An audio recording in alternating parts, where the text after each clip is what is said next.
Welcome once again. We are the Vinyl Community Guncles. Time for another album review. This time it's New Radicals and Maybe You've Been Brainwashed Too from 1998. I think that was their only album, right? Correct. Yeah, they just had the one, or it's really just one guy. It's like the brainchild of the whole thing. But yeah, we'll be sharing our reviews of that. I'm Robert Fithen, along with Richard from Calvin Wazoo, Mike from Hubtunes, and Craig from Craig's Vinyl Plethora. Mike is the one who chose the album, so he goes last. And Richard is giving us his review first. Yes. All right. So I'm not going to hold it against this guy that he's from Grosse Pointe, Michigan. I mean, right there, if you know about Grosse Pointe, it's like, one of the wealthier suburbs. And sometimes I find it just a little bit ironic that some pop stars come from such environs. But anyway, yeah, when I was looking it up, just this one record, and then he did really well with the record, I think, and then went into music production. He did not do very well, I guess. Oh, okay. Yeah, no. Well, there might be a reason why. Here we go. Overall, to me, this is a party album. I could, if I were to have this in my collection, I think I would prefer to have it on CD so that I could mix it, because I got a CD changer where I can have it switch from one CD to another and play the different songs in rotation. Good party album, for a lot of these songs. His voice is kind of, very much like Mick Jagger in a way. But he also has a sound a little bit like Billy Corgan, except that he doesn't sound like he's on Quaaludes like the way Billy Corgan does. So he's a little more animated in his singing, and it's very much, I realize, I guess what they call the Northern Soul kind of style. He's got a really, really impressive voice, an impressive range with his singing. The songs were kind of hit or miss for me, though. It really started off strong with Mother, We Just Can't Get Enough, very funky dance beat. And this is where you can really kind of hear the jaggerness to his voice. And then I remember the big hit, You Get What You Give. When I heard that, I'm going, oh yeah, I remember this. That song really got a lot of radio play. And I enjoyed that song. I hope I didn't just give away the ending. Sounded really jumbled and chaotic at the beginning, but by the end of the song, it really came together.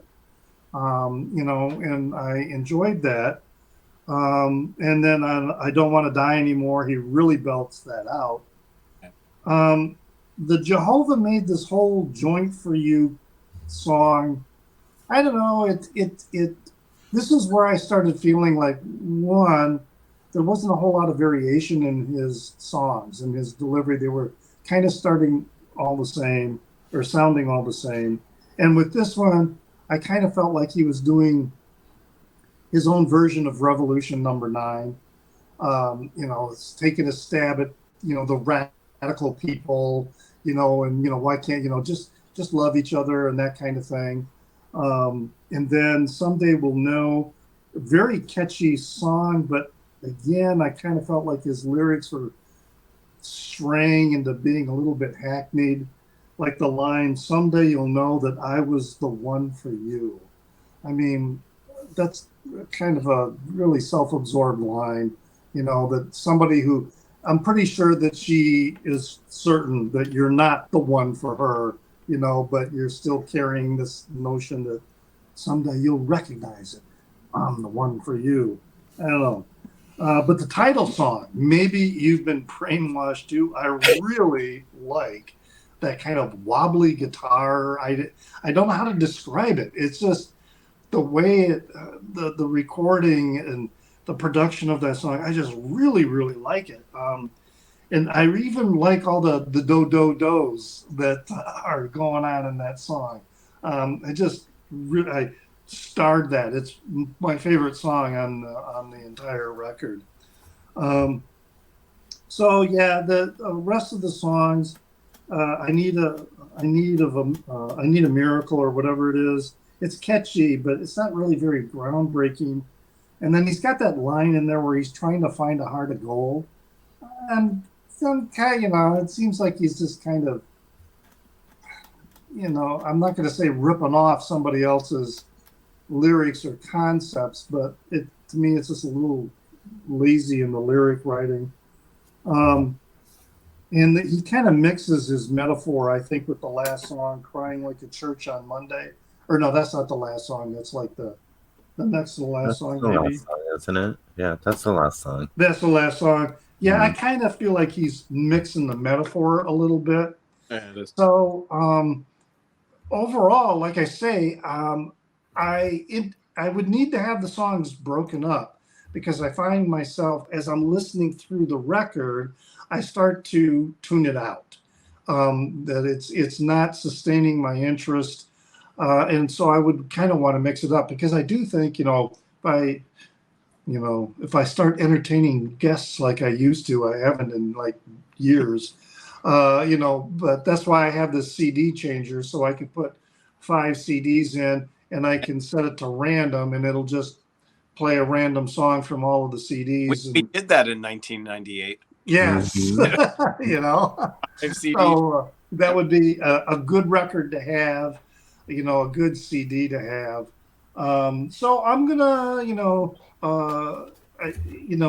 I liked it in general. I wasn't really overwhelmed by it, so I'm gonna give it 3.5 rainbows.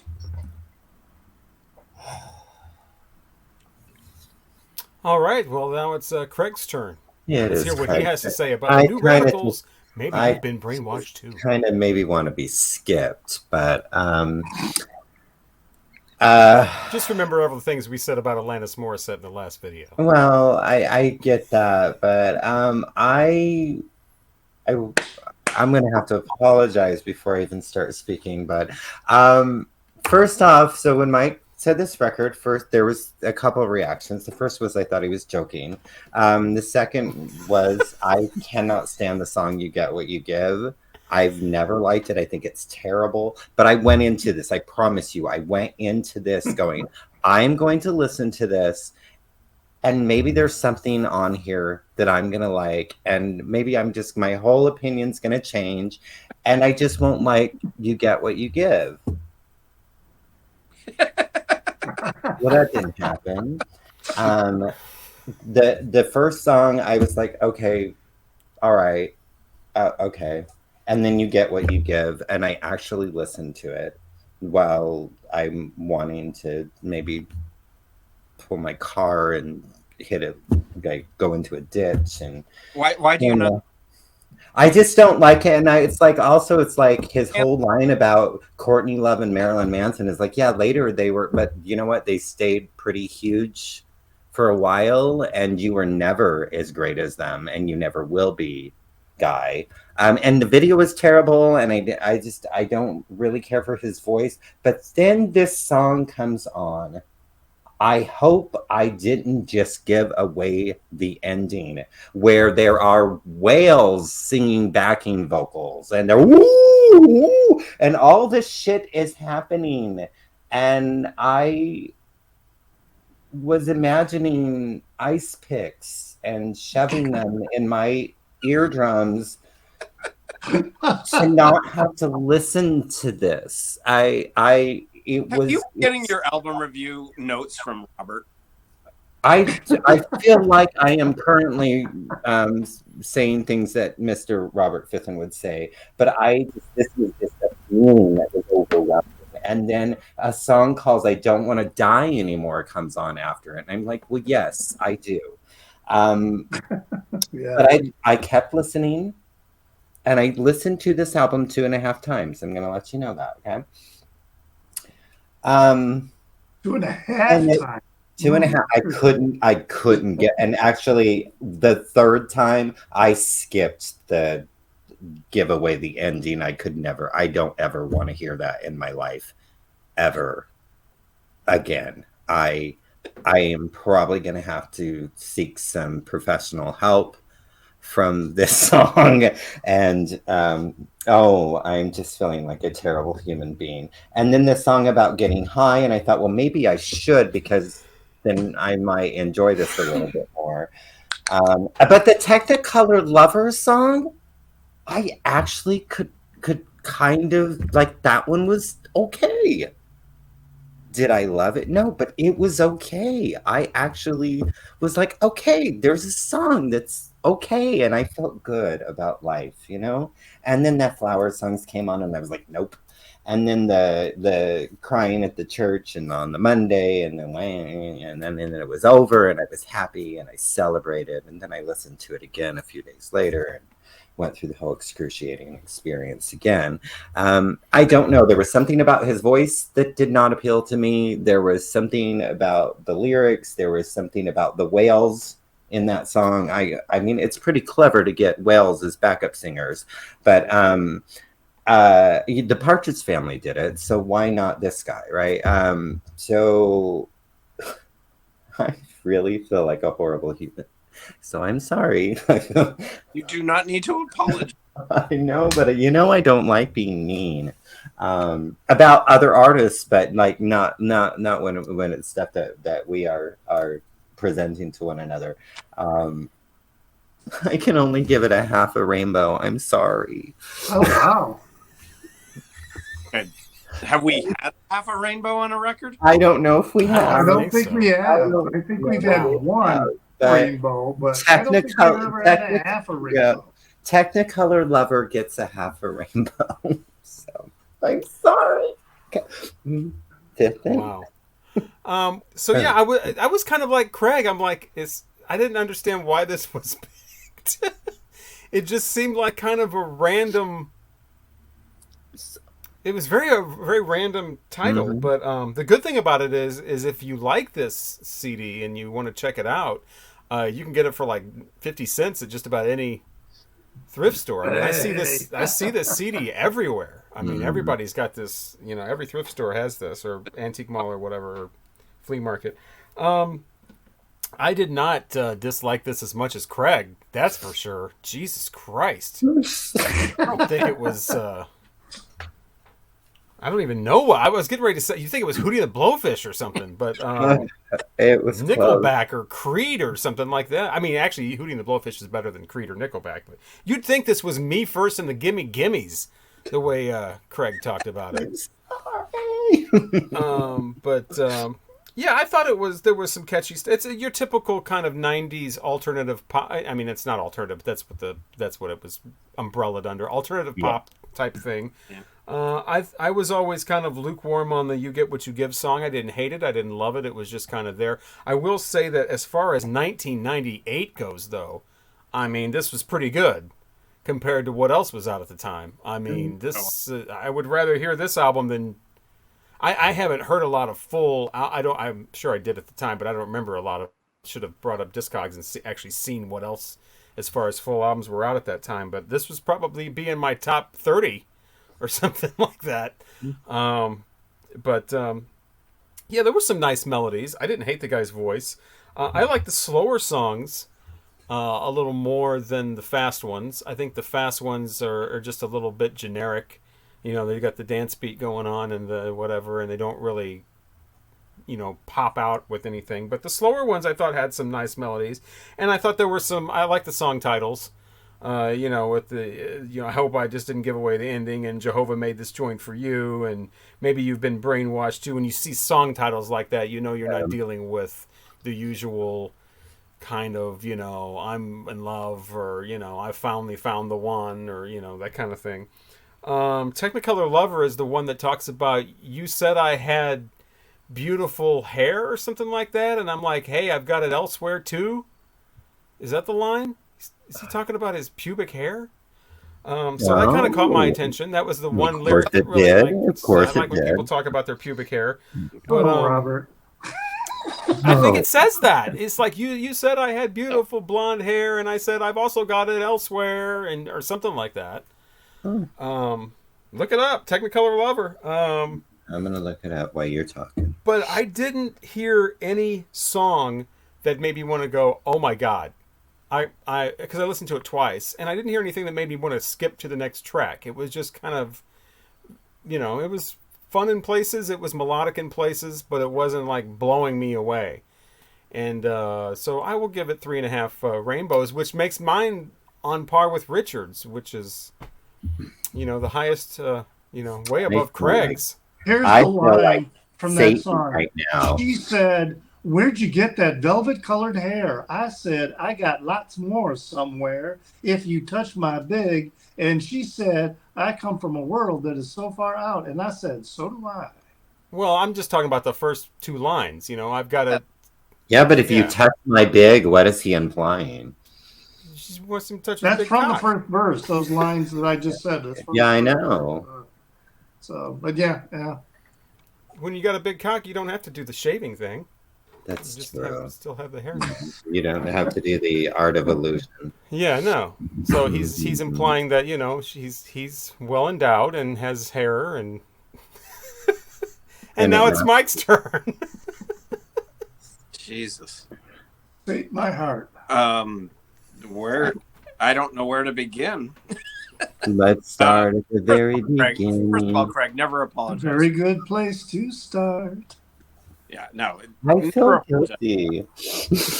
It's This coming from the guy who always apologizes when he gives negative reviews.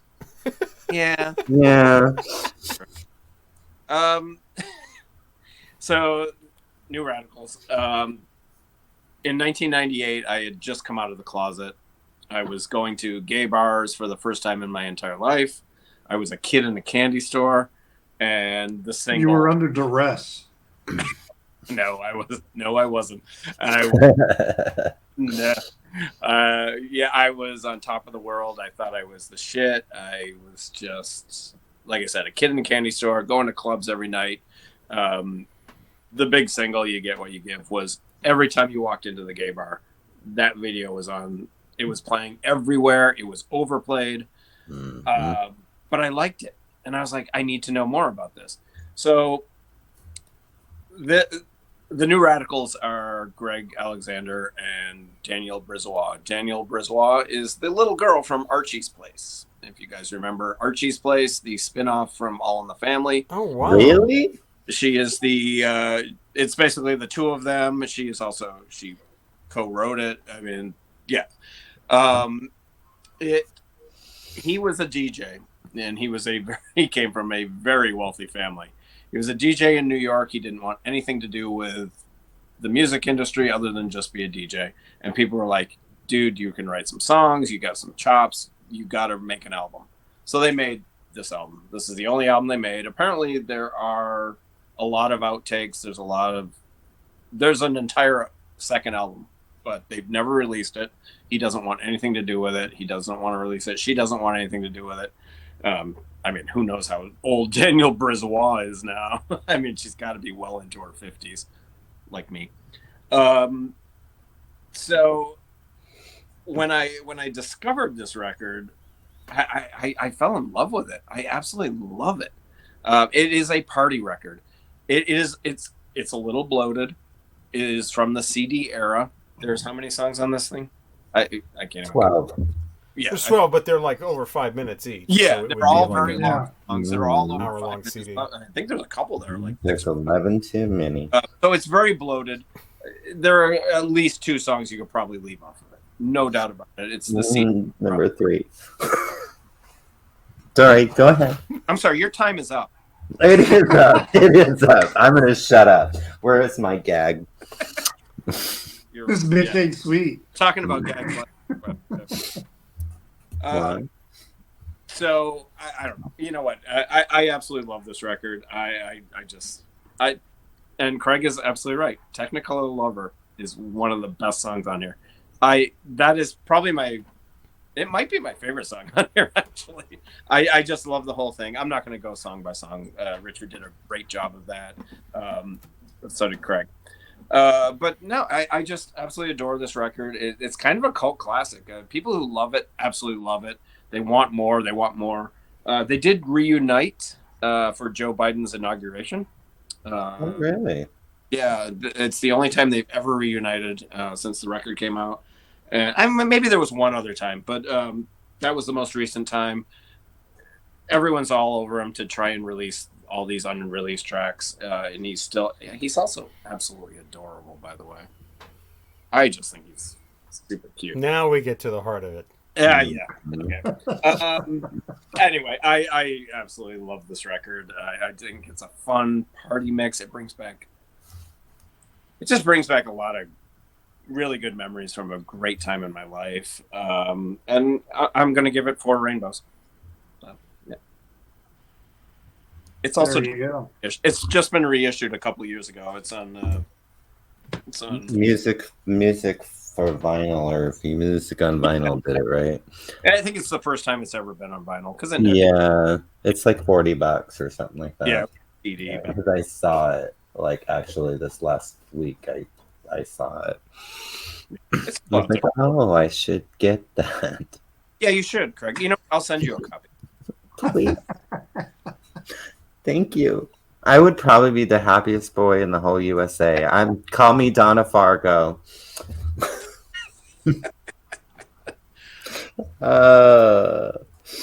Richard, what are we reviewing next time? Well, for the next one, we're going to jump up to 2016 to some dance, electronic house music. And that is with this group here, Underworld. And the album is Barbara, Barbara, We Face a Shining Future. A little glare there. Barbara, what?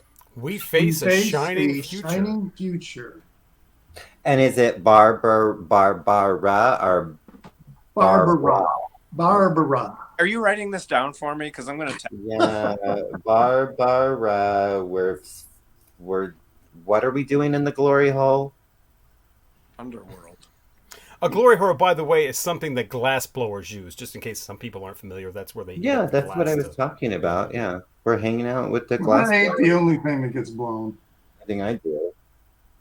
We face a shining future. Out of the underworld. So I'm gonna have to get my glow sticks and my flags so I can spin it around. Right? That's what's happening. Drop some acid right before I listen to it. No, probably MDMA would be the more appropriate substance. Okay. I don't know what that is. That's a Madonna album. Oh. That's MDNA. Should listen to Madonna before you listen to this. Okay, right. I'm gonna listen, and I love that album so much. Never heard of it. Oh, it's not good. It's no bueno. Okay. Well, this came to a grinding halt. Yeah. Yeah. Like. Join us for that coming up. Our top 5 ranking of songs from albums from The Who. And so that'll be exciting. And our tops and bottoms of 1977. I've got just the clothing to wear for that. Yes. So, yeah. Join us for that. Some of us are. One of us are. I don't have my chambray shirts anymore. I do. And my white belt. Oh.